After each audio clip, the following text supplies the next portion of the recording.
Okay, so today we're going to dive into a legal situation that's making some waves. We're talking Ryan Reynolds and his recent filing to be dismissed from a lawsuit. Yeah, this one's got a lot of angles. Defamation, extortion, false light, even intentional interference with a contract. It's a lot to untangle. It really is. And to do that, we're going to be pulling from a YouTube discussion that did a pretty thorough breakdown of the main arguments. Our goal is to really unpack what Reynolds' legal team is putting forward and give you all the essential background on these allegations. Basically bring you up to speed on this whole developing situation in a way that's, clear and easy to understand. Right, because as anyone who's been following this knows, it's gotten pretty complex. Yeah, Reynolds' team wasted no time in trying to get him completely out of this lawsuit, asking for dismissal right off the bat. Which I guess is a pretty standard move, right? Oh, absolutely. It's a common legal tactic. You see it all the time. It's essentially testing the waters to see if you can avoid the whole messy discovery process where all the evidence comes out. And his legal team's argument for why he should be dismissed is centered around the idea that he's such a good guy. Right, like too good a guy to be involved in any wrongdoing. And their argument is basically that he only acted the way he did, even calling Justin Baldoni a predator because he was so fiercely defending his wife, Blake Lively. It's like they're trying to paint him as the ultimate supportive husband, so devoted to Blake that any actions he took, even potentially damaging ones, were completely justified because he was just trying to protect her. And if we take a step back for a minute, this whole thing actually stems from Blake's own lawsuit. Right, she's the one who initially filed a suit alleging this whole campaign of retaliation and social manipulation against her. After she privately spoke out about experiencing, sexual harassment and inappropriate conduct. Pretty serious stuff. Absolutely. And Reynolds' team is very carefully building this narrative that his involvement was solely because of seeing his wife going through all this. Like he was witnessing her emotional distress, her reputation being harmed, potential financial damage. Exactly. And they're presenting him as someone who acted out of pure concern for her well-being, nothing else. But the thing is, his legal team isn't denying that he called Justin Baldoni a predator. Yeah, that's not even in dispute. It supposedly went down at the Deadpool and Wolverine premiere. And according to the reports, he was urging a WME employee to drop Baldoni as a client.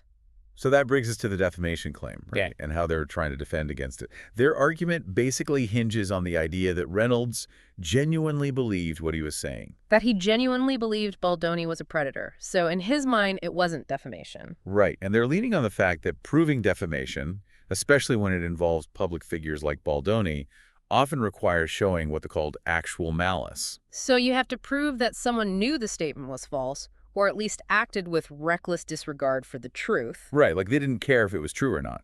And Reynolds' lawyers are saying his statement, based on what he believed at the time, should be protected as an opinion, something he's constitutionally allowed to express. But even with that argument, the commentary we've seen suggests that getting the case dismissed outright, based solely on that, might be a long shot. Yeah, because think about it. The discovery process, where they dig into evidence like emails and text messages, could potentially unearth information that contradicts this whole genuine belief thing. Right. It could reveal that he actually knew what he was saying was false or that he had reason to doubt it, and then that whole defense crumbles. Exactly. So it's definitely a gamble to rely on just that one argument. Now, another interesting aspect of this is how they're approaching the whole nice pool character situation. Remember that? Oh, the nice pool thing, that satirical Deadpool character that got people so riled up. Yeah. So Reynolds' team seems to be basically downplaying any outrage. Saying it was just people being overly sensitive, that it was all in good fun, and no one actually suffered any real harm. Basically, it's all just hurt feelings and nothing that has any legal merit. Their argument is that it's non-actionable satire, protected speech, end of story. But some commentators are saying this could be a risky strategy, especially when it comes to public perception. Yeah. Because even if there's some legal ground to stand on, basically telling people, lighten up, we were just kidding, doesn't always go over well, especially when dealing with potentially serious accusations. People might see it as dismissive or arrogant. Right. So it might work in court, but it could hurt their image in the long run. Exactly. Perception matters, especially for public figures like Reynolds. Now, shifting gears a bit, let's talk about the extortion claim. This is a big one. The allegation against Reynolds here is that he was trying to manipulate and control the movie project. Basically strong-arming people to get what he wanted. Right. And his legal team is firing back, saying this claim is totally baseless because he never personally received any money or property. On the surface, that seems like a pretty solid argument. It does, but the issue is the legal definition of extortion is actually a lot broader than just getting cash or physical stuff. So what are they missing? It also includes obtaining something of value. Something of value. Yeah, like money, property, or even services. And you can do that through threats, coercion, all sorts of pressure tactics. So that's where the accusations against Reynolds get a bit more complicated. Because they're arguing he and Blake used threats, like saying they'd walk away from the movie or that they'd release damaging information. Right, like information about those alleged sexual harassment claims. Yeah. And they supposedly use this to influence Sony to get the composer replaced, to basically steer the project in the direction they wanted. And there's talk about emails that paint a picture of a hostage situation, especially around Blake's return to the project, with a whole list of demands. Right. It kind of feeds into this idea that they were using their star power and potentially the threat of these sensitive allegations becoming public as leverage. To essentially get their way. And you know what's also interesting? That Reddit post that seemingly predicted all this drama behind the scenes. Yeah. That really adds fuel to the fire. Makes it seem like this wasn't just a random outburst, but part of a calculated plan. And then there are the reports of Reynolds supposedly demanding a public statement about Blake's reputation being damaged. Right. And his PR person allegedly advising Baldoni to lawyer up. That doesn't exactly scream innocent bystander, does it? It definitely suggests a more proactive and perhaps aggressive approach than just simply being a concerned husband. And the detail that really jumped out at me was about Blake designating Reynolds as her representative for a meeting where she was presenting her demands. Oh, yeah. And then Reynolds allegedly shouted at Baldoni to get back to filming. That directly contradicts their whole defense that he was just a passive, supportive spouse. Right. Like he wasn't just there for moral support, he was actively involved, even confrontational, according to the reports, which makes their attempt to distance him from the situation a lot harder. Absolutely. So we've got the defamation claim, the extortion claim, and then there's the claim of intentional interference with a contract. Reynolds' team says this one should be tossed out because the lawsuit doesn't specifically identify which contract was supposedly interfered with. Yeah, it's a technicality argument.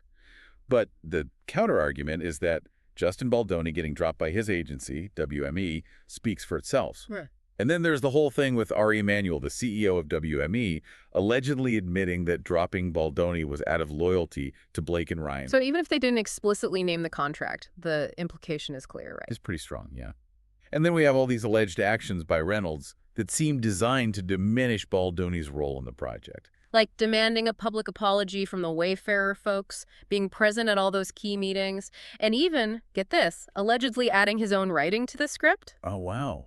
His own scene in Baldoni's movie. That's pretty bold. Right. How does that even happen? And this ties back into the extortion claim. Was this some kind of power move, a way to further control the project? It really makes you wonder. And apparently, there are these dragon text messages where Blake allegedly implied that Baldoni would face negative consequences if he didn't play ball. So that could shed light on how all this went down. Sounds like a treasure trove of information waiting to be revealed. Okay, one last legal wrinkle to cover. This whole jurisdiction issue. Why is Reynolds pushing to have the case moved from California to New York? Well, different states have different defamation laws, right? And New York doesn't recognize false light, which is one of the claims against him in California. So if he gets the case moved to New York, poof, that claim disappears. Exactly. It's a strategic maneuver, lessen the legal burden, simplify the defense.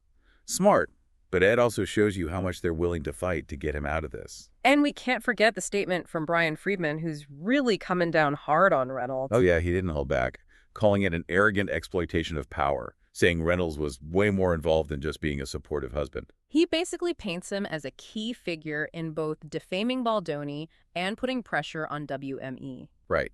And that really highlights the bigger picture here.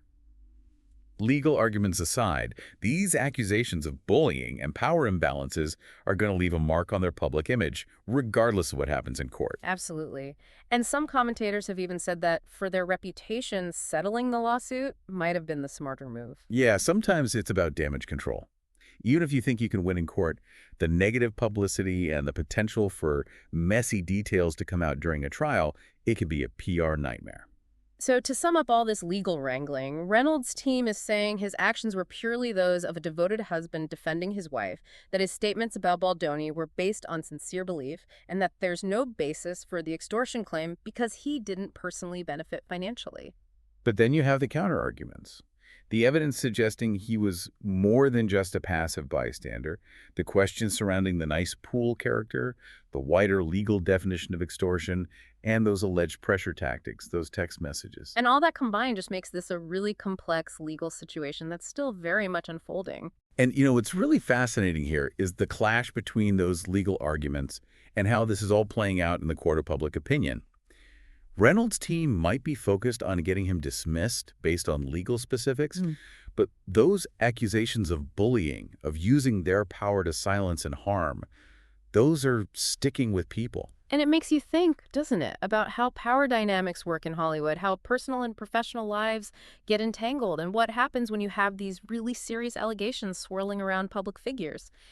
This case, even at this early stage, raises questions about accountability, about celebrity influence, and how we perceive these individuals who are constantly in the spotlight. Absolutely. It's a lot to think about. It really is, and it'll be interesting to see how this all plays out. Yeah. Who knows what other twists and turns are coming. That's the truth.